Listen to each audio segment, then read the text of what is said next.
Hey guys, Wages World here. It's the 26th going into 27th of June 2020. I'm coming at you with a video.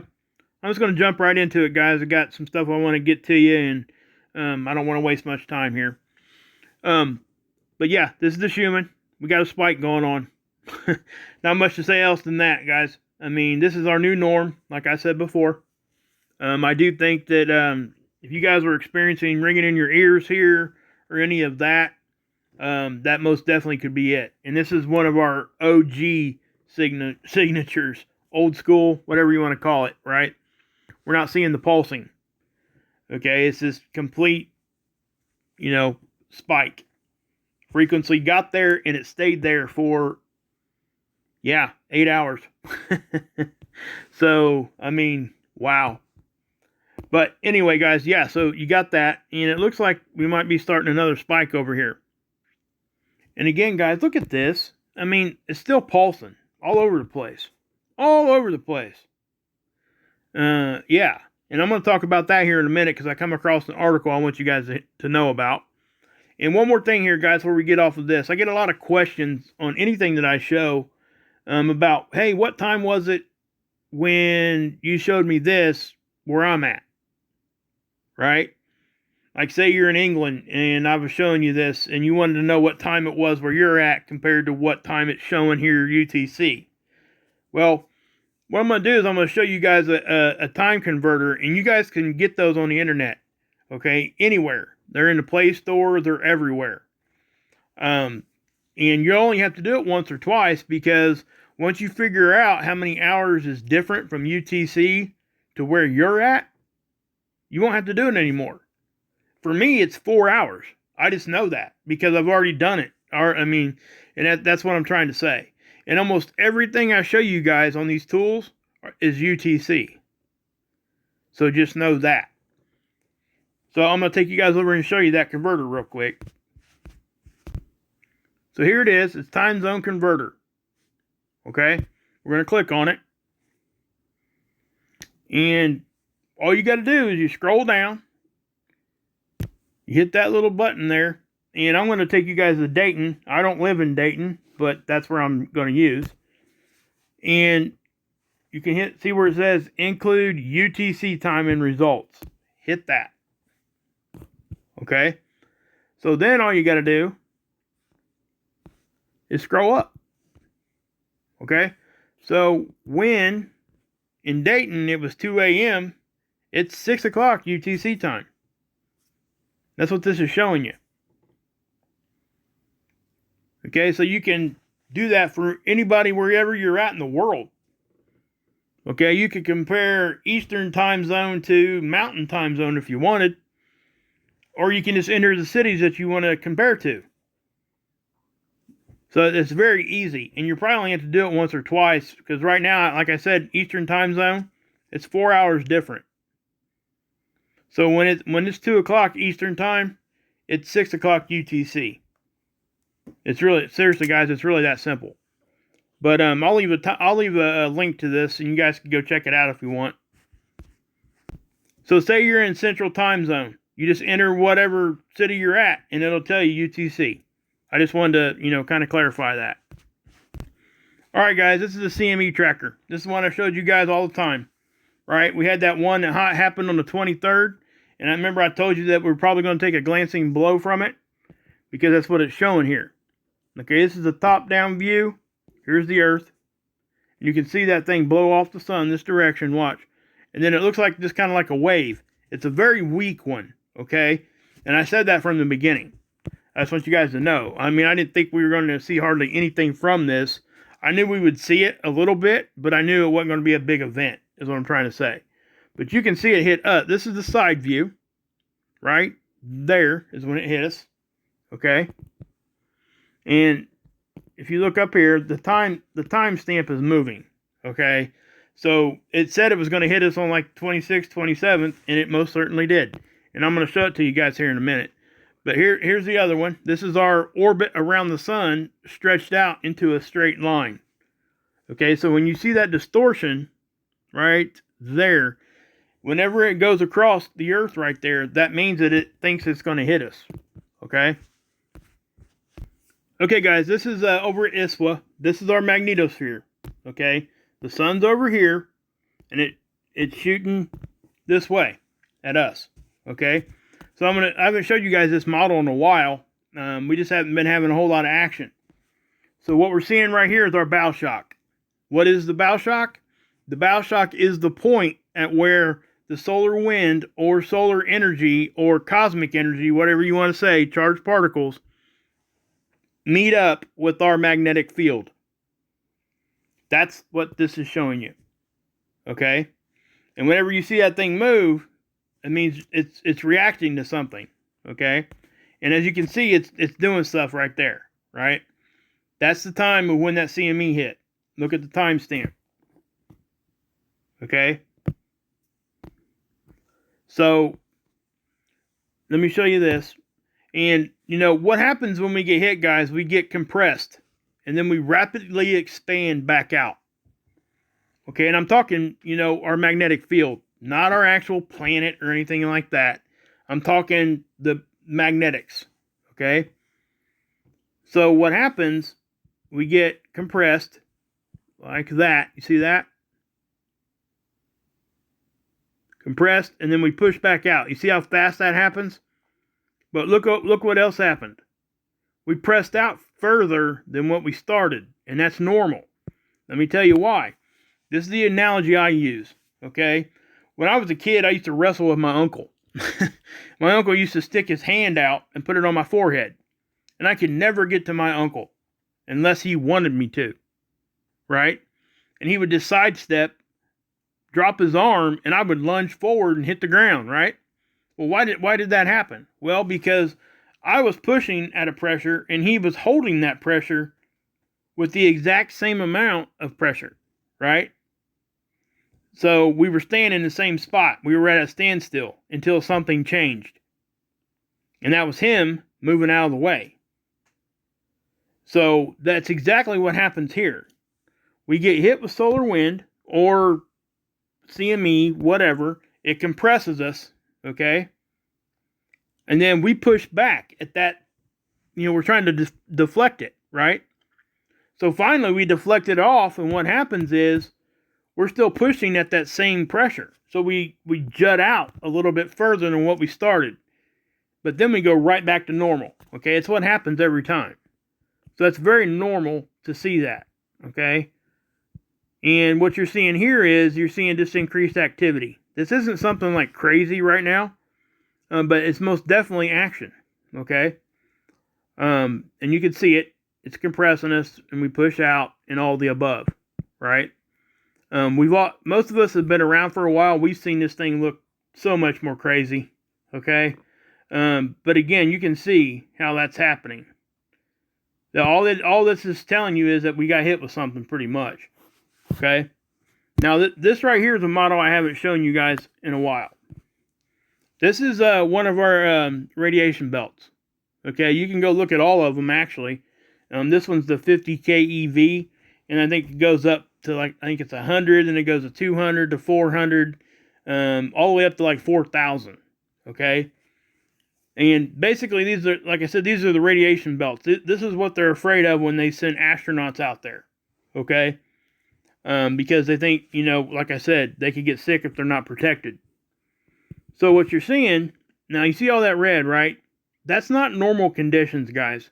That's increased. Okay, it ain't nothing to freak out or nothing about, but that is increased.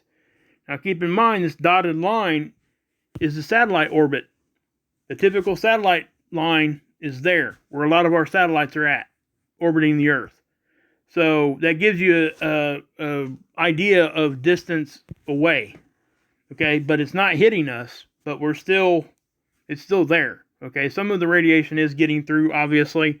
I mean, we all know that. But as we go forward here, remember the sun's on the right side, sending this energy our way. And that line out there that you see that's bowed is the bow shock, like I just showed you on the other model. So what happens, look at the back, okay? What I want to show you is that. Okay, you see how this line kind of flattened out? And all this orange is back here? That means we were getting radiation from behind. That's what's showing you. It's pushing hard enough that it's actually pushing back against what the sun was giving us. Okay? But it could be from we call it the rebound action or what have you. The sun's over here, like I said, and we get this like this. Okay, that happens. That's pretty normal. Okay, but we can't blame it all on that, is what I'm trying to say. So as you can see, and when we see that big jump right there, we were just missing time. There was an hour left. Hour missing there from 10:28 to 11:40. 10:28, 11:40. Now, why did it do that? Well, what happened was, most likely, is that energy we were getting hit with, it flushed out all those charged particles. And we went back to a more normal condition. We see that flushing a lot. It happens a lot. So just know that that's what that is. Okay, guys, I got you over at spaceweather.com. Now, this is one of those things that was like an aha moment for me that just kind of confirmed what I've been talking about for a minute. I was really kind of shocked to see this.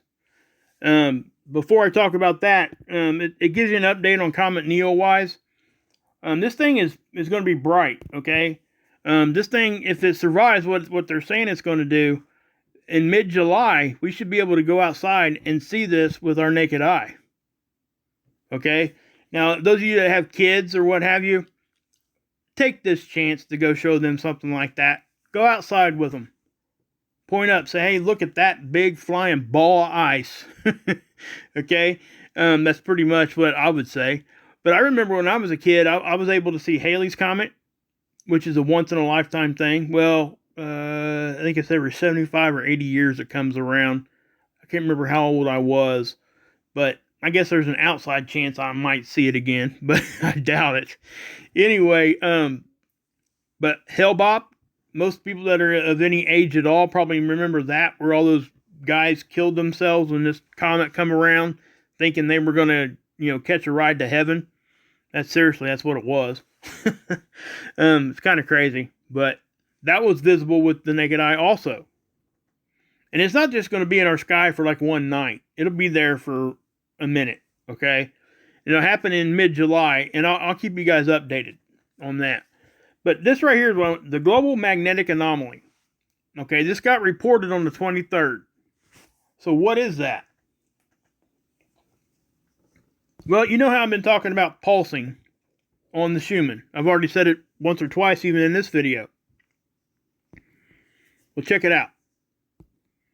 Our magnetic field was basically, it was pulsing. It was moving 0.3 degrees. Okay, in like a really short amount of time. And what that was is, I guess this stuff happens pretty regularly, but we don't usually see it because our heightened solar cycle, when we're closer to solar maximum, when we're having more activity and our magnetic field's a little stronger, we don't see this. But right now we're weak. So any little thing, like I've been saying for almost a year now, we're going to be able to see it. It's going to affect us, and it is. This is proof of that. Okay, it was like a half-hour event, but look, it wasn't just there either. It was global. So that tells you it wasn't like the South Atlantic anomaly, like it was just in one region. This was global. You're looking at Colorado, Honolulu, Beijing, and so on and so forth. Seeing the same wave at the same time. Okay? And like I said, we've been talking about the pulsing on the Schumann. Am I saying this is all that's causing it? No, I'm not.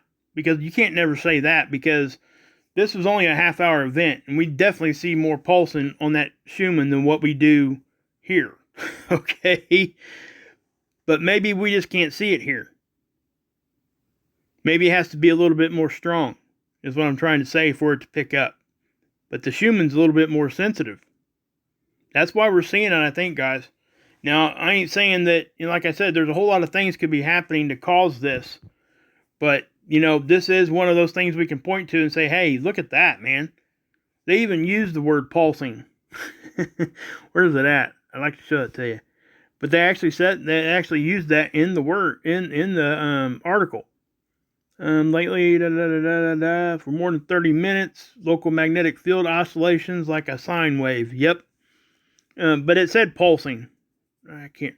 It's there. If you guys want to go read it, it's there. But it was in Norway when this guy here. So, you know, you have to wonder. Our magnetic field is a little bit weaker right now, so it's going to pick up on this little stuff. And that's exactly what this article is talking about. Okay? We're about 25% more weak than what we typically are. But this does kind of help, you know, give us a better understanding of what's going on with the Schumann also. All right, guys. Given the global, I guess, climate, I guess you could say, and I'm not talking about weather. I'm talking about, you know, the unrest that we see and all that. I come across something that I think everybody should really have, and it's this Broadcastify. Okay, you see it down here? See it bottom right here? I'll leave a link to it. And what this is, I'm going to click on it, and I'm going to show it to you. Okay? What this is first responder dispatch stations. Okay? Basically, you can listen to police scanners. I mean, that's really at a basic level, that's what this is. But it's not just police. It also is for other things, too. First responders, basically. And what you can do is you can just type in whatever city you're in, and when you click on this, it takes you right to their scanners, and you can listen to it. You can stream it. And like I said, given the global unrest, I think it's a good thing to have, because you might be able to get a little bit of a heads up sometimes when stuff's going on. This is where we went when, if you guys remember down in Atlanta, when all of the police officers and stuff walked off the job. It was eerie, guys. I went to this, and I went to Atlanta, and there was nothing. It was dead quiet. The population of Atlanta is huge. The dispatch stations would be constant in a place like that, and it was dead quiet. So, you know, it was just so eerie to even, you know, I live in a town of about 25,000, and our dispatch is very rarely quiet. And it's just kind of strange. But I'll leave a link to this. And like I said, guys, you can scroll down. You can go to wherever you want. It says live feeds. There's over 7,000 live feeds. So you can say, hey, I want to know what the dispatch is talking about in New York. And you can just go listen to it. Right now, there's 57,000 people listening to this stuff. The top feed right now is in Cleveland. Okay? So that's what's going on with that. But I would encourage you guys to really download this and check it out, because it's interesting anyway just to sit and listen. I heard about gunshots and stuff that were going on in my town, and you know, you often wonder if they ever put that stuff in the paper, and you know, that particular day they did. But other times we would hear things and it never got reported. We had a shooting. The guy walked up onto a porch and rang the doorbell, and that particular house had a ring. And the ring, you know what I'm talking about, with the ring where you push the doorbell and the security camera pops on. He had on a black hoodie, and check this out, guys. This is crazy. He shot this guy in like the arm. Okay, and then he got away at 3 o'clock in the morning on a scooter. I'm sorry, I shouldn't really laugh at something like that, but my gosh, in the middle of the night on a scooter, and you get away.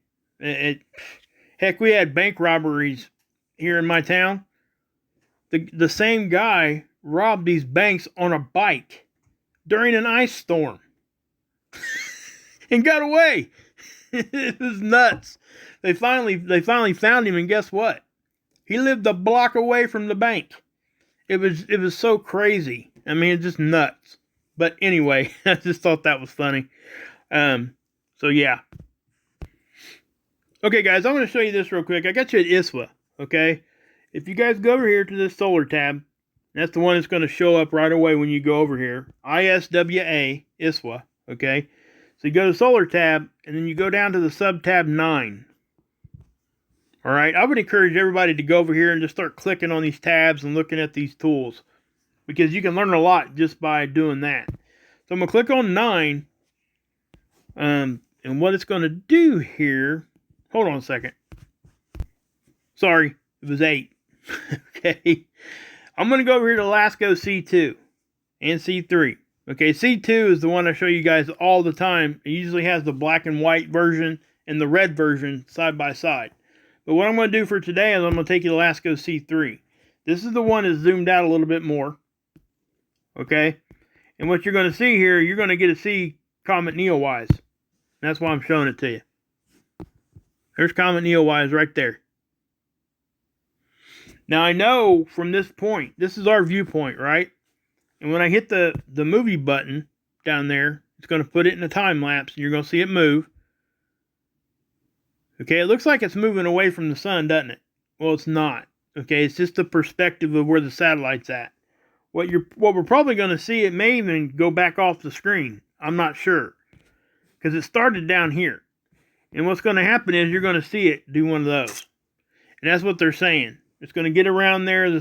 Typically, some of these comets, they'll dive right into the sun. I've shown you sun divers, like 6 of them in a week. But this is what we see on this tool. It looks as though it's moving to the side, but then it'll just take this sharp turn, man. It's crazy. The Parker SP satellite, it moves like that too. We see it move really, really fast. The one that gets real close to the sun, when they just put out there that satellite, they say it kissed the sun, that kind of a thing. It got closer, it got into the corona, I think. If I'm correct on my memory there. But yeah. So this is that comet. If you guys wait till the middle of July, it'll be out of the glare of the sun, probably on its way back this direction. Okay. And we'll be able to see it with our naked eye. I just think it's going to be really cool. Okay. And again, this is the same view I show you guys all the time. This one here is just zoomed out a little bit. Here, I'll just do this. Here. This LASCO C2. Okay, I already did this once earlier. But this is the difference. You see, look at the occulter sizes. See how big that is and how small that is? That's the zoom, okay? That's our perspective there. So, but anyway, guys, yeah.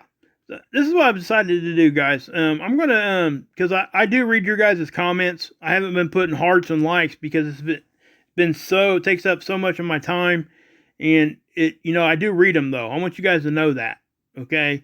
And I appreciate you guys so much, the comments and stuff you guys leave. So what I've decided to do is, I'm going to pick a couple comments out of each day, and I'm going to read them out in my next video.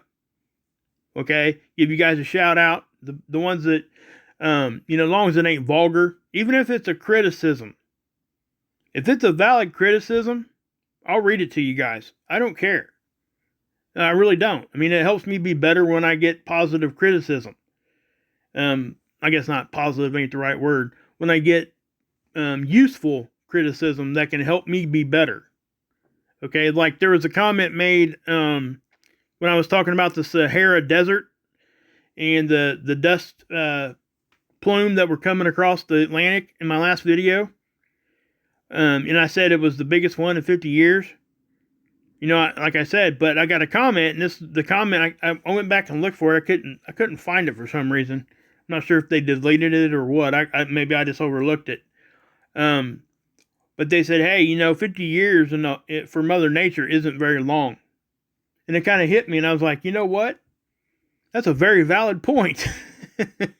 It is. It's a very valid point. Just because it ain't happened in our record keeping, in the past 100 years or whatever, doesn't mean that it's something way crazy. You know what I mean, guys? So that was a very valid criticism. Hey, listen, man, 50 years is not that long for nature. And they're 100% right. So, I accept that criticism, and I'll change the way I talk on that one for sure. So thanks for whoever left that. I wanted to show it to you. I think it was I can't remember. I'm trying to remember the screen name. But anyway, if I find it, I'll bring it back up in my next video. But what I'm going to do, you know, if you guys drop some comments down there for me to look at and stuff, I'll pick a couple out each video, and I'll shout you out and show the comments, even if it's criticism, guys, as long as there ain't no vulgarity in it. But anyway, guys, I'm going to go ahead and end the video here. Hope you guys have a great weekend. I'll probably come back tomorrow sometime with the video. But yeah, so just hang in there, guys. God bless. Yeshua saves, and you can drink this Kool-Aid.